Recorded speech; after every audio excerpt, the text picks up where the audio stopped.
kita tahu bahwa Pak Jokowi, Presiden, sejak 2014 tuh sangat ingin segera mempercepat proyek infrastruktur agar perekonomian tumbuh cepat ya. Paling nggak kalau misalnya seandainya infrastruktur sudah dibangun, tentunya pertumbuhan ekonomi akan cepat meningkat. Di situ seperti pemukiman mungkin akan tumbuh sekitar infrastruktur tersebut, yang otomatis nanti perekonomian akan meningkat.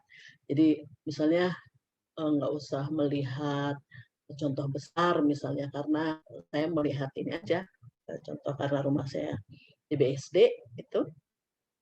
Nah itu dulu BSD itu sekitar tahun berapa ya, mungkin tahun 2000-an lah gitu ya, masih 2000-an, 2005, 2000 itu masih belum apa namanya, masih belum menggeliat ya, yang ada Bintaro.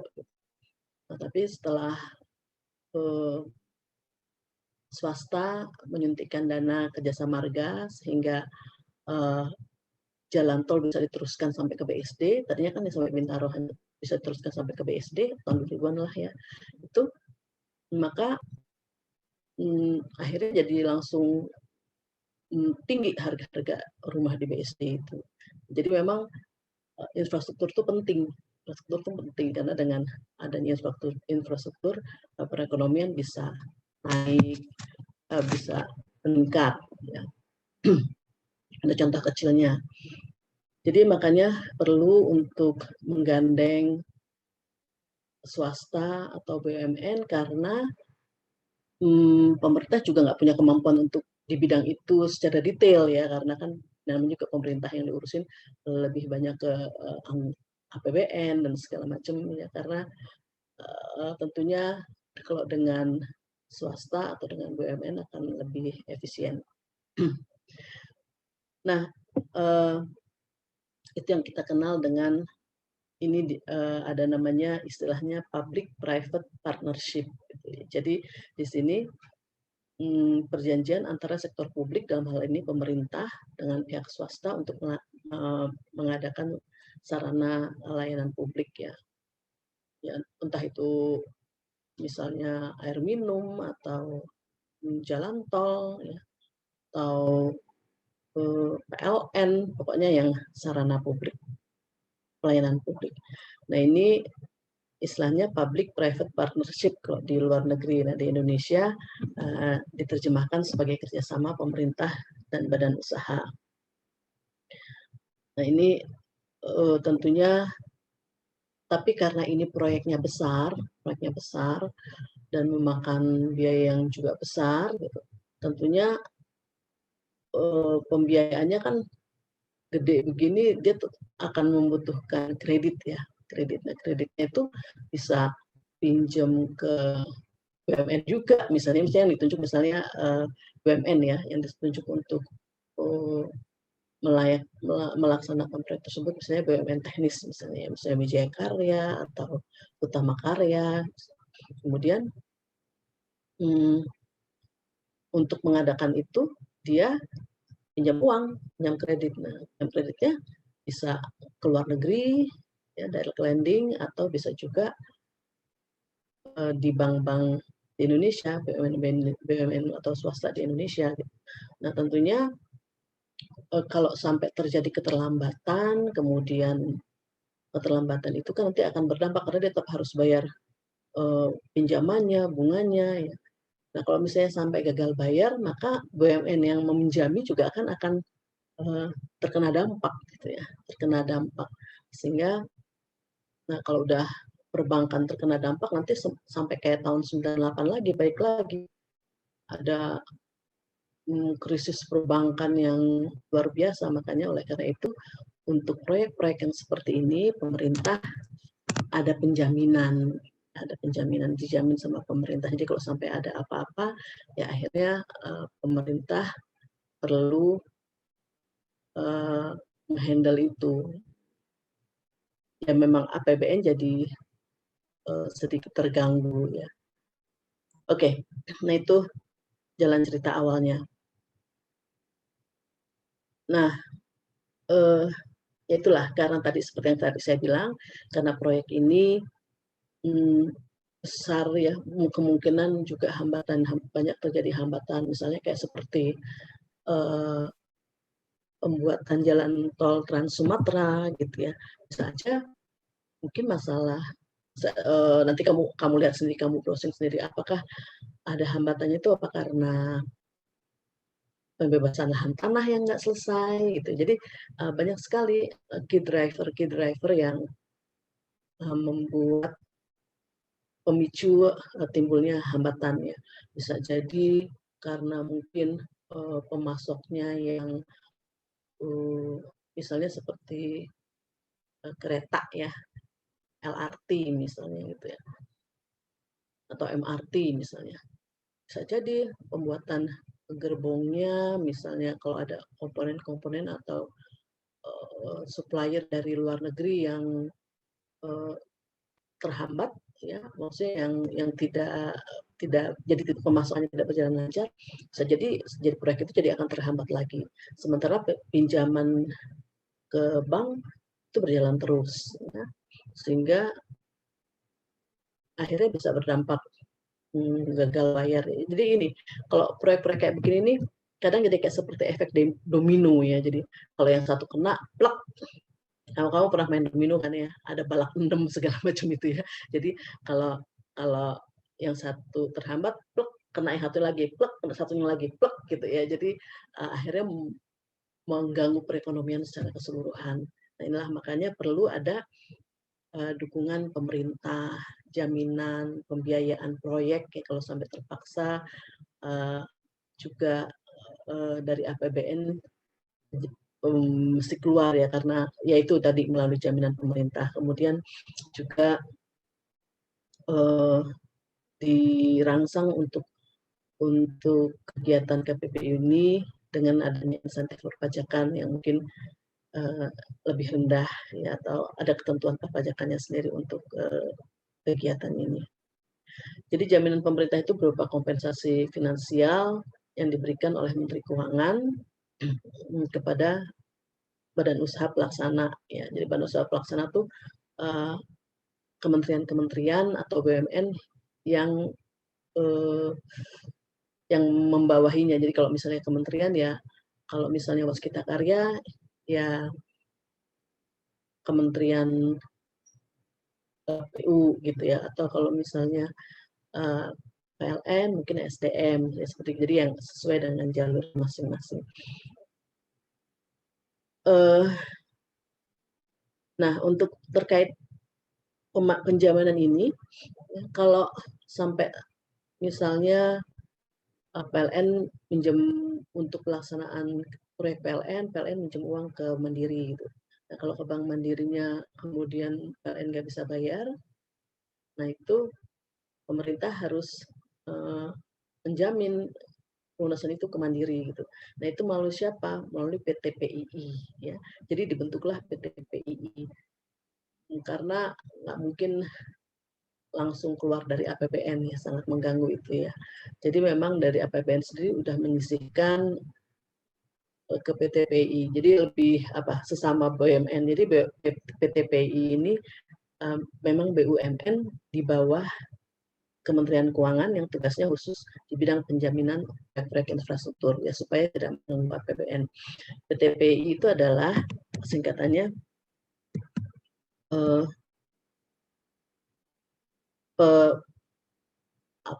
pengelola perusahaan penjaminan Indonesia. Penjaminan infrastruktur PII, kok PPI sih? PII ya, tadi Penjaminan Infrastruktur Indonesia. Saya suka nggak hafal kalau yang namanya singkatan tuh. Nah, ini dia. Jadi seperti kayak gini, kira-kira bayangannya kalau saya gambarkan, pemerintah memberikan penugasan kepada BUMN, bisa aja ke BUMN atau ke swasta gitu ya. Ada proyek kalau soal Kalimantan dengan Bakri, ini penugasan misalnya LRT atau MRT atau Trans Sumatera, Trans Tol Sumatera atau PLN dengan BUMN teknis itu seperti kayak PLN itu BUMN teknis ya. Kemudian Waskita Karya dan segala macam itu BUMN teknis. Nah, kemudian dia dalam mengerjakan pekerjaannya bisa aja menggandeng juga dengan swasta ya, atau pemerintah dengan swasta langsung juga bisa, karena biasanya nggak mungkin bisa ngerjain sendiri atau menggandeng sesama BUMN. Nah, khusus untuk pembiayaannya dia juga menggandeng juga, bisa swasta bisa BUMN juga ya, seperti perbankan ya, perbankan gitu. Nah, ini tentunya kalau dia terhambat, ini juga akan terhambat ya, maksudnya kena dampak gitu. Kalau dia nggak bisa bayar hutangnya kan ini kena dampak ya. Jadi makanya PTPI ini memberikan jaminan ya, memberikan jaminan untuk dilunasi. Karena kalau misalnya si perbankan, kalau misalnya perbankan ini kan hanya menggalang dari masyarakat ya. Jadi kalau saya dia sampai ambruk bisa dikeroyok nanti ya. Makanya pemerintah harus menjamin. Nah, oleh karena itu pemerintah dalam hal ini Kemenkyu, Kementerian BUMN dan BUMN sendiri itu harus memantau kinerjanya. Sebenarnya BUMN itu pemegang sahamnya siapa sih? Dulu saya lupa sebenarnya Kementerian BUMN itu berdirinya sejak kapan ya, tapi kayaknya sih sejak masih zamannya Pak Harto ya. Itu sebelum Kementerian BUMN didirikan, Kementerian Keuangan yang handle semua, yang mengawasi semua BUMN gitu. Tapi dengan dibentuknya Kementerian BUMN, maka Kementerian BUMN yang mengawasi semua BUMN ya. Tapi sebenarnya ultimate shareholders-nya tetap di Kementerian Keuangan. Cuma kuasa pemegang sahamnya di Kementerian BUMN. Oke. Nah, ini penjaminan infrastruktur tempat timbul perusahaan inilah ya, karena meningkatnya kebutuhan pembangunan infrastruktur ya, terutama sejak 2014 sejak zamannya Pak Jokowi ingin segera cepat ya supaya pertumbuhan ekonomi meningkat. Sementara anggaran pemerintah itu terbatas. Dari APBN kalau untuk proyek-proyek infrastruktur ini hanya 41%, 40%-an lah ya. Bisa menghandlenya. Makanya perlu BUMN dan swasta untuk mengatasi itu. Untuk partisipasi dari swasta atau BUMN untuk mengatasi itu, untuk membangun infrastruktur supaya pertumbuhan lebih cepat maju. Nah, tugasnya itu tadi PTPI, BUMN di bawah Kementerian Keuangan bertugas memberikan penjaminan semua proyek-proyek infrastruktur itu. Ya. Tujuannya supaya kinerjanya ya, kalau udah dijamin gitu kan jadi lebih semangat ya. Kemudian juga meningkatkan partisipasi dan pembiayaan swasta dalam pembangunan infrastruktur Indonesia. Jadi ya jangan hanya memikirkan bisnisnya sendiri ya, tapi juga harus memikirkan Indonesia. Kemudian memberikan keyakinan, kenyamanan bagi investor dalam berinvestasi. Jadi seperti itu supaya semuanya lancar perlu dijaminkan. Nah, penjaminan itu bisa macam-macam. Jaminan itu bisa macam-macam. Jadi penjaminan pemerintah itu jaminan yang diberikan pemerintah dalam hal ini sebenarnya Kementerian Keuangan ya, terhadap pembayaran kepada BUMN atau BUMD kalau di daerah ya, kepada kreditur yang memberikan pinjaman seperti tadi ke Bank Mandiri yang misalnya, atau Bank BRI ya, atau bank-bank swasta lainnya ya, khawatir terbaik pinjamannya oleh BUMN administrasi juga kepada atau pembayaran kewajiban penanggung jawab proyek kerjasama. Nah, ini penanggung jawab proyek kerjasama kepada badan usaha. Oke, saya ulang ya. Jaminan diberikan pemerintah, dalam arti Kementerian Keuangan, terhadap pembayaran kewajiban BUMN yang melaksanakan tugasnya, yang melaksanakan proyek, kepada kreditur yang memberikan pinjaman. Jadi kepada BUMN yang digandeng, BUMN sumber pembiayaan yang digandeng ya. Atau pembayaran kewajiban penanggung jawab proyek kerjasama. Dalam hal ini penanggung jawab proyek kerjasama ini bisa kementerian terkait, ya, kayak seperti tadi saya bilang, pekerjaan umum itu membawahi, mengawasi waskita karya, utama karya, kayak gitu ya. Kalau proyek Mandalika yang di mana, Lombok, itu di bawah Kementerian Pariwisata. PLN di bawah Kementerian SDM. Menjamin pembayaran si kementerian itu kepada BUMN. Jadi kan kitanya gini, Kementerian Keuangan pastinya sudah menganggarkan APBN ke setiap kementerian ya. Nah, kementerian ini disuruh menyelenggarakan pekerjaan infrastruktur misalnya ya. Dia menyuruh BUMN. Nah, BUMN ini untuk mengerjakan itu perlu pinjaman. Pinjamannya dari BUMN lagi, ya, BUMN bank-bank itu, ya. Atau dari luar negeri juga bisa. Nah, dia dapat duit dari BUMN pembiayaan dan dia melakukan pekerjaan. Kalau pekerjaannya pemerintah kan memonitor nih ya, kalau misalnya pekerjaannya udah sekian persen, jadi baru duitnya di drop gitu ya. Atau biasanya juga ada uang muka duluan, jadi duit di drop. Jadi kalau pembayarannya tuh sesuai dengan persentase pekerjaan selesai. Ya, jadi itulah makanya kementerian atau penanggung jawab proyek kerjasama ini sebenarnya punya kewajiban untuk membayar kepada BUMN yang melaksanakan ya, sesuai dengan persentase pekerjaannya. Nah, kalau sampai nggak bisa ya, maka pemerintah akan menjamin melalui PII ini tadi. Ya. Jenis penjaminan pemerintah itu ada jaminan program penyediaan air minum untuk PDAM, jaminan kredit kelayakan usaha untuk PLN, jaminan untuk pinjaman kepada pinjaman langsung namanya ya, direct lending.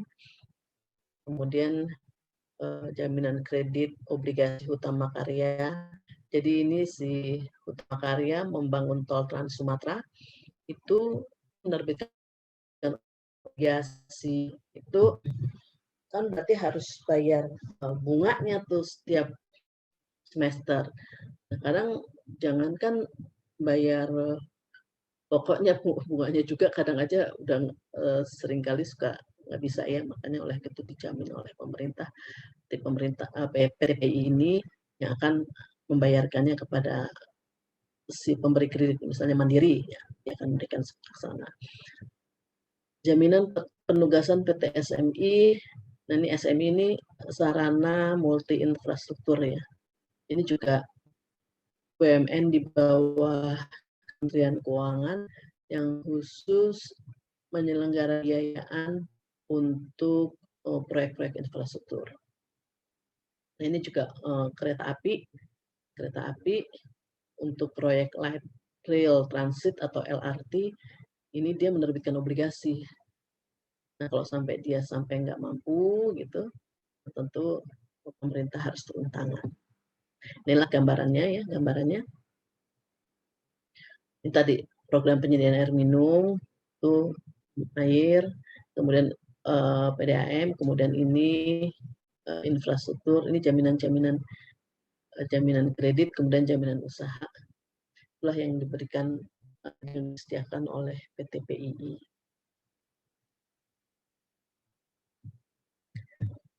Nah,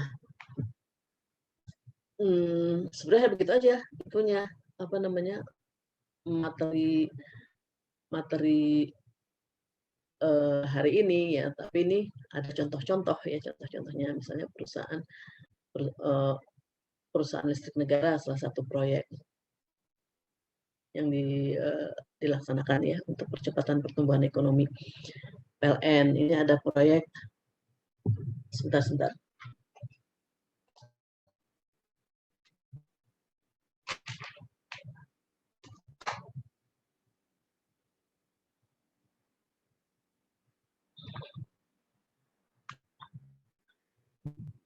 PLN itu proyek fast track program tahap 1, tahap 2, dan proyek 35.000 megawatt. Saya nggak paham ini teknisnya apa ya.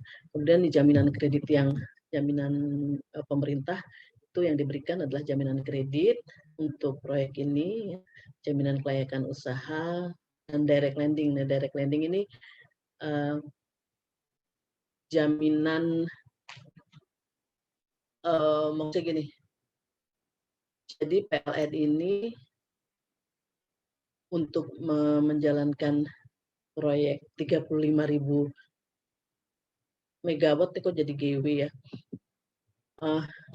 Ini dia pinjam uang nggak hanya sama bank pemerintah di Indonesia, nggak hanya sama BUMN perbankan Indonesia, tapi juga dengan luar negeri, dengan semacam kayak World Bank, ADB.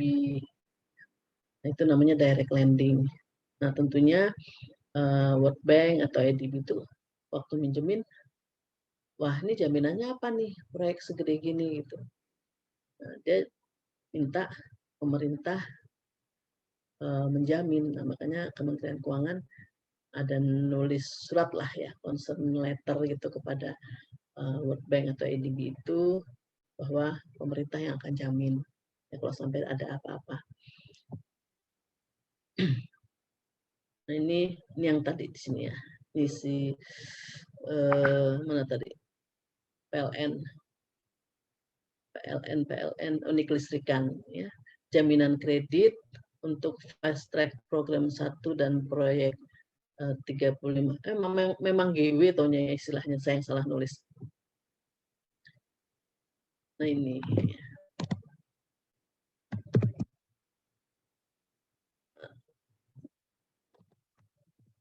ini ya jaminan kredit FTP 1 sama GW, itu kelistrikan, yang ini satunya lagi dan seterusnya sama seperti yang saya tulis di sini.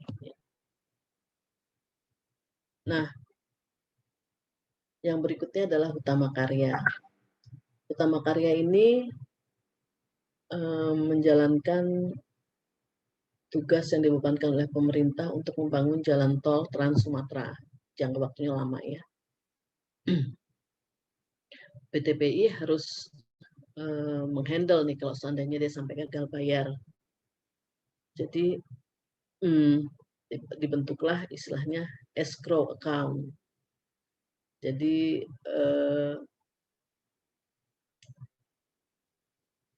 karena dia untuk membiayainya salah satunya dengan menerbitkan obligasi. Obligasi itu kan harus melunasi pinjaman dan kuponnya ya. Setiap obligasi, setiap periode ya, entah itu setiap semester atau setiap periode, saya tulisnya aja deh. Kayaknya setiap semester harus bayar pinjam pokok dan kuponnya. Nah, ini kalau sampai dia tidak bisa, maka PTPI akan menjamin pelunasan tersebut. Jadi apa sih itu escrow account? Escrow account adalah rekening untuk menampung dana sesuai dengan perjanjian. Ya, jadi mau dibikin apa? Jadi escrow account itu pokoknya dana untuk menampung penjaminan pemerintah. Kemudian ini adalah tugas dari DJPPR ya. Atau DJPPR ya. Salah satu di Kementerian Keuangan, saya tuh suka lupa kalau yang namanya singkatan tuh Direktorat Jenderal risiko gitu ya, risiko fiskal, Direktorat Jenderal pengelolaan kali ya, DJPPR. Ya itulah pokoknya ya, DJPPR, kamu lihat sendiri deh. Direktorat Jenderal Pengelolaan apa risiko fiskal gitu ya. DJPPR, saya nggak begitu hafal ini nih.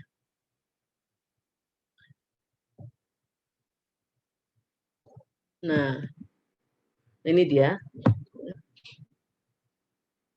Itu tambah karya jaminan pemerintah diberikan atas pinjaman. Jaminan pemerintahnya berupa pinjaman obligasi tambah karya dalam membangun jalan tol. Nah, ini seperti kayak gini. Nih, ya, jaminan kredit yang diberikan itu jaminan untuk pelunasan pinjaman dan obligasi.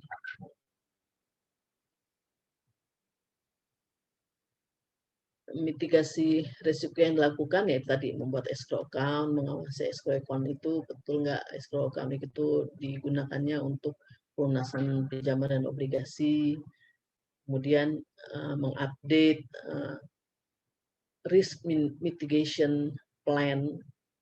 Jadi kalau sampai ada masalah lagi kita revisi ya, kemudian juga kita awasi, terus menyampaikan laporan ke Menteri Keuangan mengenai proyeksi kemungkinan gagal bayar. Ya, kamu sendiri kan juga pernah bikin kayak laporan kas ya atau cash budget ya, jadi sehingga bisa kelihatan oh kapan harus mulai bayar ya, kapan harus ada dana tersedia. Ini harus kita laporkan. Seperti itu ya. Banyak sekali proyek-proyek itu tadi kan contohnya ada air minum, ada PLN, ada transportasi, LRT, MRT, tahap 2 ya, kemudian apa ya tadi Mandalika sebenarnya ya. Mandalika tuh apa? Proyek kayak seperti sirkuit ya, untuk di pariwisata di Lombok itu ya, dia mau bikin sirkuit MotoGP atau apalah gitu. Oke lah. Nah ini untuk kereta api. Ya. Tapi PT KAI diminta untuk melaksanakan tugas membangun proyek LRT Jabodebek. Nah ini tadi yang seperti saya bilang bahwa PT KAI walaupun dikasih tugas dia tidak menjalankannya sendiri gitu, tapi dia juga untuk pembangunan relnya misalnya diminta adikarya untuk pembangunan segala macamnya lah, beton-betonnya segala macamnya adikarya diminta membangun. Kemudian ini ada apa ini namanya sebentar, Balai Yasa Depo ini untuk perawatan kereta apinya. Balai Yasa Depo. Kalau kita mah bengkel mobil kali ya, gitu, ini bengkel kereta api. Terus PT Inka ini untuk pengadaan sarananya seperti gerbongnya, fasilitas-fasilitas di dalam gerbongnya. Jadi dia banyak berinteraksi dengan yang lain-lain. Ini kebetulan masih BUMN juga ya. Kemudian dia juga dengan bank untuk membiayainya itu dia pinjam uang juga sama bank di Indonesia, mungkin dengan direct lending bank-bank di luar negeri. Ya. Nah untuk itu pemerintah kalau sampai dia goyah gitu, dia akan berdampak ke sini. Wah ini kalau udah dampak ke sini nih berabe ya, dia dampak kemana-mana juga. Gitu. Makanya harus dijamin.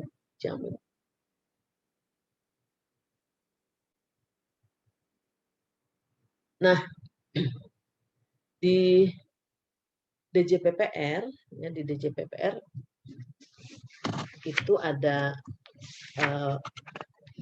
di Direktorat Jenderal itu tadi. Sebenarnya tadinya awalnya Direktorat Jenderal DJPU ya, pengelolaan utang DJPU tadinya semula itu. Kemudian ada BKF. Nah, eselon 1 tuh ada DJPU, ada BKF. Nah, kemudian karena pemerintah merasa pentingnya kita melakukan mitigasi risiko gitu, maka BKF itu yang menganalisa ya salah satu eselon 2 di bawahnya itu ngurusin soal mitigasi risiko. Nah, kemudian cuma karena ini terkait dengan BUMN, makanya akhirnya dipindahin karena terkait dengan pembiayaan, ya risiko pembiayaan seperti gagal bayar itu, maka unit ini dipindahin, dimasukkan ke DJPU, sehingga DJPU namanya berubah menjadi DJPPR. Ada unsur risiko di situ ya, ada unsur pengelolaan risiko di situ, risiko fiskal. Nah, ini dia.